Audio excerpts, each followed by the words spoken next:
உச்சநீதிமன்றம் தமிழக அரசின் தலையில் ஓங்கி நறுக்கு நறுக்கு நறுக்கு என்று கொட்டியதை முதல்வர் அவர்கள் மறந்துட்டாரா? உச்சநீதிமன்றத்தில் திமுக அரசுக்காக வாதாடிய அறிவார்ந்த மூத்த வழக்கறிஞர்கள் பதில் சொல்ல இயலாமல் வாய் மூடி மௌனம் காத்ததை நாடே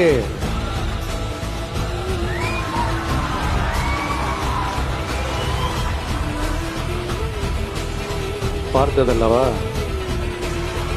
இதையும் முதல்வர் அவர்கள் மறந்துட்டாரா? சுப்ரீம் கோர்ட் சொன்னதோட மட்டும் இல்ல, நிஜத்திலும் இன்னைக்கு மக்களுக்கு இந்த கவர்மெண்ட் மேல இருக்கிற நம்பிக்கை மொத்தமாக மண்ணுக்குள் புதைந்து விட்டது. இதுவாவது முதல்வர் அவர்களுக்கு புரியுதா? புரியலனா 2026 தேர்தல்ல திமுக தலைமைக்கு மக்கள் இன்னும் ஆழமா அழுத்தமா புரிய வைப்பாங்க. அப்ப கூட இவங்க என்ன பண்ணுவாங்க தெரியும்ல? 5 வருஷத்துக்கு ஒரு வாட்டி பழக்க தோஷத்துல ஒரு அறிக்கை ஒண்ணு வெளியிடுவாங்களே, மக்கள் தீர்ப்புக்கு தலை வணங்குகிறோம் அப்படின்ட்டு அந்த அறிக்கையை வெளியிட்டு இப்ப அறிவாலயத்துல போய் ஓடி ஒளிஞ்சுப்பாங்க.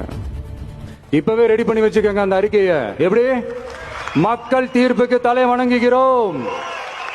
2026 2 பேருக்கு நடுவுலதான் போட்டியோ. ஒண்ணு, இன்னொன்னு, இந்த போட்டி இன்னும் ஸ்ட்ராங்கா மாறப்போகுது. 100% வெற்றி நமக்கு.